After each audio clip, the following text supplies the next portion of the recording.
Opa!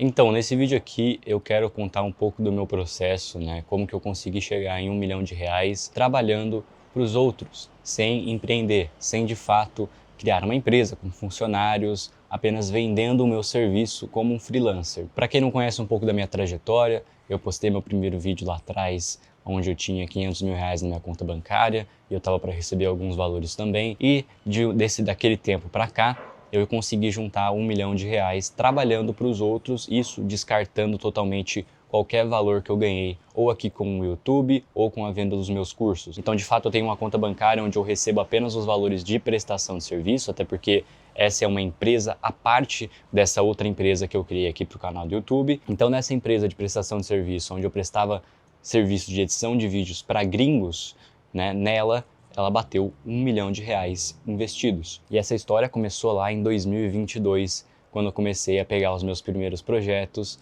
e em setembro de 2022, que foi uma marca muito importante, que foi quando eu atingi os meus primeiros R$ 10 mil por mês editando vídeos. Né, na época, US$ 2.000 exatamente. Cara, eu vou falar uma coisa aqui logo no começo. A maioria das pessoas que você vê na internet, elas juntaram o primeiro milhão empreendendo, né, ou vendendo algum produto. E no meu caso, eu apenas vendi serviços. Eu acho que no começo, quando você é um Zé Ninguém, você não tem seguidores, ninguém te conhece, é muito mais difícil você vender o seu serviço. E lá no começo, antes de eu gravar o meu primeiro vídeo aqui no YouTube, eu tinha em torno de 500 seguidores no Twitter, e era a única rede social que eu usava. E o meu Twitter era em inglês também.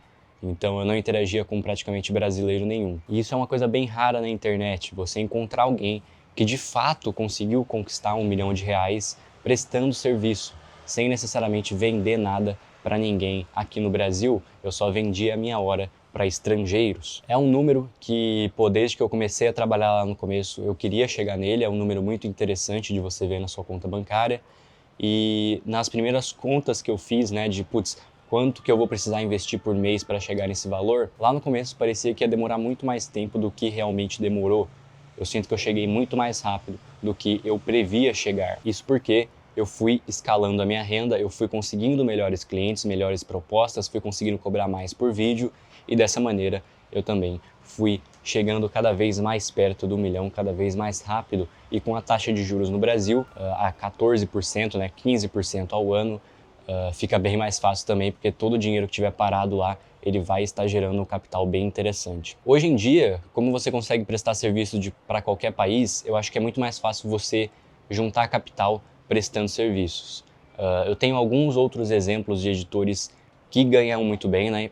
Cara, quando eu criei o canal aqui no YouTube, muito editor que ganhava tão bem quanto eu, às vezes até mais que eu na época, me mandaram mensagem, a gente trocou uma ideia.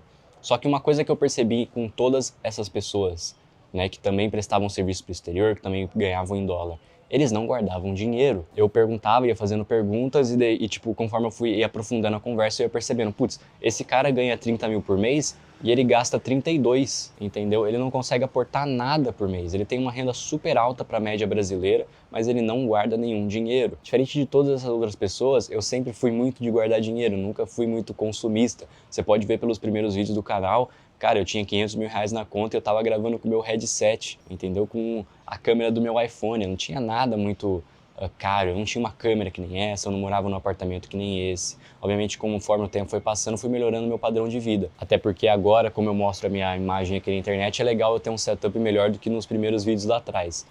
Mas lá no começo eu não gastava com nada, cara.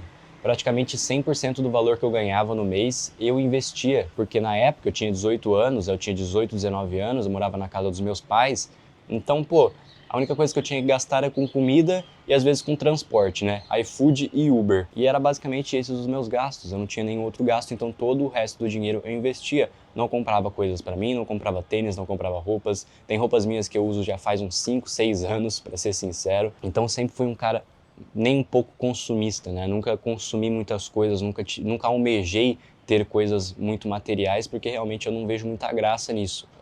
Não me diverte tanto quanto outras coisas. E eu acho que esse foi um grande diferencial para eu conseguir chegar no patamar que eu cheguei. Porque eu vejo muitas pessoas na internet que eles fazem muito dinheiro, mas eles também não juntam esse dinheiro. Eles fazem muito dinheiro, mas gastam muito dinheiro também.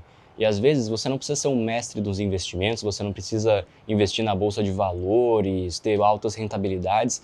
Só pelo fato de você ter a mentalidade de guardar dinheiro vai te botar muito na frente de outras pessoas, inclusive de pessoas que ganham tão bem quanto você. Eu já vi casos de pessoas que ganham mais que eu e têm menos dinheiro acumulado que eu. Então, é uma mentalidade que eu acho que veio muito dos meus pais, porque os meus pais também nunca foram muito consumistas, eles sempre tiveram uma vida bem regrada, não tão regrada assim, mas assim, eles não buscavam tanto luxo, eles não viam sentido em luxo, e eu acho que eu segui um pouco dessa mentalidade por ter crescido ali junto com eles e ter compartilhado algumas dessas ideias. Opa, passando aqui no meio do vídeo só para mostrar um relato do Zene, que aplicou as coisas que eu ensinei e agora está começando a mudar de vida e ganhar em dólar. Portfólio finalmente começando a ganhar um pouco de autoridade. Aqui tem um cliente gringo que ele está editando. E aqui ele mandou: Vitor Romão, obrigado por ter mudado a minha vida. Cara, se você quer fazer como ele, quer começar a ganhar em dólar, quer começar a prestar serviço de edição para gringos, no meu treinamento, o Remote Editors Academy,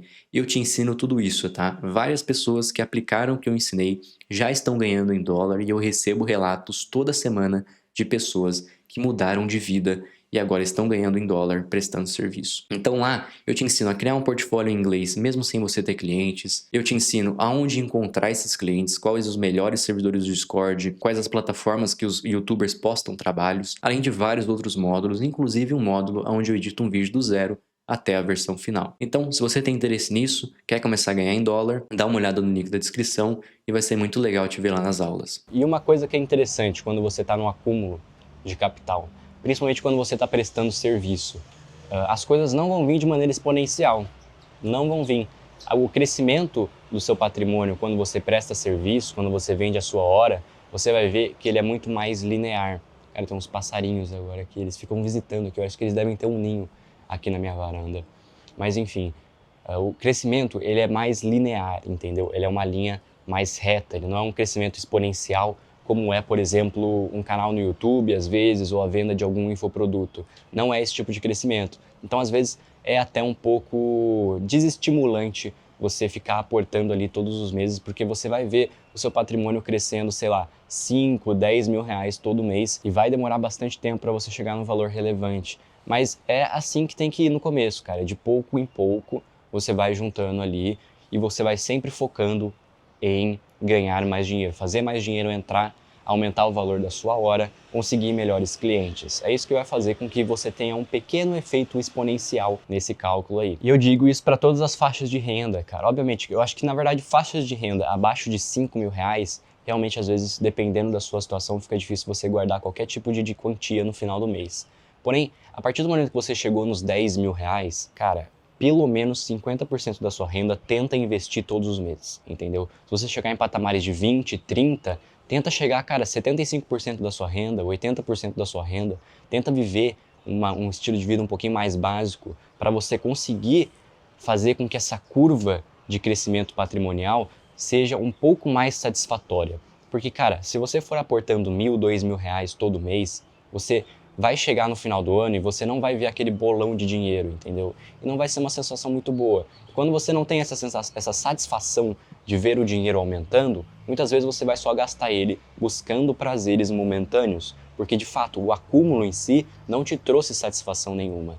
No meu caso, como eu sempre ia aportando cada vez mais e mais, todo mês eu tentava aportar mais, todo mês eu tentava ganhar mais dinheiro, era uma coisa mais prazerosa, porque chegava no final do ano e eu tinha um bolo de dinheiro ali que eu nem sabia como gastar, e daí fica mais interessante. Porque, cara, vou ser bem sincero, eu gasto 5 mil, 10 mil reais bem fácil, né? Eu tenho até ideias na minha cabeça de como gastar 5 a 10 mil reais. Agora, como gastar 200 mil, 300 mil, como gastar 1 milhão de reais, já não é uma ideia que vai surgir assim do nada, no momento impulsivo. Ninguém gasta 200 mil reais no impulso, entendeu? A não ser que você seja muito louco ou muito rico. Mas assim, até pessoas milionárias não gastam 100 mil reais no impulso, simplesmente porque está buscando alguma satisfação imediata. Então, quanto mais dinheiro você tem na sua conta, com mais pena, com mais dó você fica de gastar aquele dinheiro, porque você sabe quanto aquele dinheiro ali rende por mês. Eu sei que se eu gastar 50% do meu patrimônio, eu também vou perder 50% da minha renda passiva que eu ganho não trabalhando. Então, eu penso sempre 3, 4, 5 vezes antes de fazer um grande investimento em alguma coisa ou antes de comprar alguma coisa muito mais cara. Obviamente, cara, hoje em dia, para restaurantes, iFood, Uber, essas coisas, eu já não fico medindo tanto quanto que eu estou gastando. Até porque são valores menores, assim, que eu consigo, por exemplo, só pagar no cartão de crédito. Hoje em dia, inclusive, eu tenho usado muito mais o cartão de crédito do que o Pix, né? Até porque, como eu tenho um bom cartão agora no banco, eu ganho mais pontos, eu tenho milhas, etc. Então, é mais interessante. Mas lá no começo, quando eu estava naquele negócio de eu preciso aportar, eu preciso me forçar a aportar uma parte do meu salário, tudo no Pix. Não usava cartão de crédito, zero cartão de crédito, tudo no Pix, para que eu sentisse a dor de gastar o dinheiro. Eu tinha que ter que ir lá, clicar no Pix, daí eu ia ver aquele dinheiro saindo da minha conta corrente. Tem que sentir um pouquinho dessa dor para você não ficar gastando as coisas de maneira estúpida. Até porque quando você passa o cartão, você não sente a dor na hora, mas a dor vai vir em alguma hora, entendeu? Então é melhor você pagar todas as coisas no Pix quando você ainda não tem um salário muito alto, porque daí você vai sentir as microdores ali de ver o seu dinheiro indo embora e talvez você pense 2 vezes antes de comprar alguma coisa que você não precisa. Crescimento patrimonial quando você vende a sua hora, por mais que você venda a sua hora numa moeda que é 5 vezes mais forte que o real, ele ainda vai ser bem mais lento do que a criação de um infoproduto, por exemplo, que vendas, né? Quando você vende algum produto que não depende da sua hora para vender, daí você joga outro jogo. Mas esse é um jogo que é mais difícil de jogar, entendeu? Esse é um jogo que muitas pessoas às vezes tentam começar a vida financeira nesse jogo, tentando vender algum produto, tentando fazer essa linha exponencial assim logo no começo. Não vai acontecer isso, muitas vezes não vai dar certo, tá? Existem casos bem raros onde isso acontece, mas na maioria das vezes não vai dar certo. Até porque quando você faz uma linha exponencial, você vê que ela começa lá embaixo, no 0, depois no 1, depois no 2, depois no 3, depois no 6, depois no 9, depois no 12. Ela vai fazendo isso, entendeu? Enquanto a linear, ela já vai 1, 2, 3, 4, 5, 6. É muito mais chato, mas tipo, você não tem você não precisa daquela tração no começo, entendeu? Então, quando você vende a sua hora, você tem uma satisfação maior ali, porque você sabe que, pô, se eu terminar de trabalhar aqui, eu vou receber o dinheiro depois. Você tem a certeza que você vai receber pela sua hora. Quando você empreende, quando você vende um produto, você não tem certeza se você vai receber aquele valor. Então, para quem não tem nada, pode ser um pouco desmotivante. Desmotivante é uma palavra? Pode ser um pouco desmotivador você fazer isso no começo. O meu canal aqui do YouTube, por exemplo, eu fiquei boas semanas, eu acho que por volta de 1 mês, produzindo vídeos todos os dias sem ganhar nenhum centavo. Depois eu comecei a ganhar um troquinho ali com o AdSense, depois eu criei os membros do canal, daí começou a entrar uma grana mais legal, né? Mas até eu chegar num lugar aqui no canal do YouTube onde eu estava conseguindo tirar 10 mil reais por mês aqui com o canal do YouTube, se passaram 3 meses produzindo coisa todo dia sem não ter muito retorno financeiro. Enquanto no meu trabalho eu sabia que se eu trabalhasse 8 horas naquele dia, no final do dia eu ia receber 500 reais, 750 reais. Então era uma recompensa que vinha muito mais rápido e era de maneira muito mais segura e garantida. Eu acho que no começo é muito mais interessante você explorar isso e depois, quando você não precisar mais tão desesperadamente assim de dinheiro, daí você vai para coisas que você pode até no começo perder um pouco de dinheiro para depois ganhar mais depois. Porque daí você já vai ter um colchão onde você cair, você não vai estar tão desesperado assim em ter recompensas imediatas. E eu vou falar, é um trabalho maçante, juntar dinheiro é um trabalho maçante. Muitas vezes, quando às vezes lá no começo, há 1, 2 anos atrás, quando eu via 100 mil, 200 mil na minha conta, eu pensava, putz, eu vou gastar tudo isso, vai demorar muito para chegar num primeiro milhão, não tem por que eu ficar guardando esse dinheiro, eu vou tentar começar a viver agora, vou comprar mais coisas, vou tentar fazer viagens, etc, vou comprar um carro. E eu falei, não, vou esperar, vou continuar no meu plano, né? Daqui a 2, 3 anos talvez eu chegue nele. E eu cheguei muito mais rápido do que a minha previsão. Mas eu me mantive no plano, mantive meu padrão de vida normal e consegui chegar no meu milhão muito mais rápido do que eu achava que eu ia chegar. E só para terminar um pouco da ideia do vídeo, é satisfatório. Às vezes as pessoas pensam muito que, pô, beleza, a gente vai chegar num milhão na conta e vai ser aquela sensação vazia. Eu não sinto esse vazio. Eu não sinto esse vazio. É extremamente satisfatório pegar o meu aplicativo do banco e ver lá 1 milhão de reais e saber que se tudo der errado nos próximos meses, eu ainda vou ter aonde cair, eu ainda vou ter dinheiro para usar e eu não vou precisar me preocupar com trabalhar. Isso é muito bom. É uma sensação que quando você chega nisso, você fica muito mais livre para tomar riscos, para tentar coisas novas, para sair um pouco de fora da caixa, para gastar com alguns mimos de vez em quando. Por exemplo, comprei um PS5, quase nem uso isso aqui, mas comprei um PS5 porque queria entendeu? Eu queria ter isso aqui, comprei uma boa câmera, comprei um iPhone 17 Pro, talvez eu nem use tanto esse iPhone, mas eu queria ter, e era um mimo, né? Pô, foi uns 7 mil reais, mas é um valor que hoje em dia é meio irrelevante, eu posso gastar um pouco desses valores comigo, me recompensando, até porque é importante você se recompensar. Então, coloque metas, bata as metas, e quando você bater as metas, daí sim você se recompensa, porque daí você cria uma jornada, você cria um objetivo, e é muito importante você ter objetivos na sua vida, né? Hoje em dia eu tenho outros objetivos, quando eu começar a bater esses objetivos, obviamente eu vou me recompensar, para que depois eu crie outros objetivos e quando eu bata eles, eu me recompense de novo. Então é muito interessante você seguir esse modelo, né?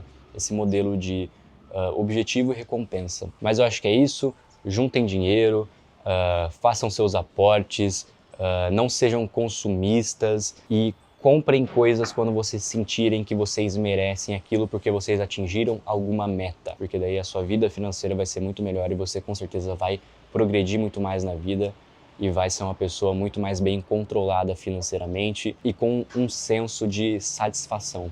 Então a satisfação de você ganhar dinheiro, de você ver dinheiro acumulado e de você se recompensar um pouco quando você atingir as metas. Bom, mas eu acho que é isso, esse vídeo vai ficando por aqui e eu te vejo no próximo.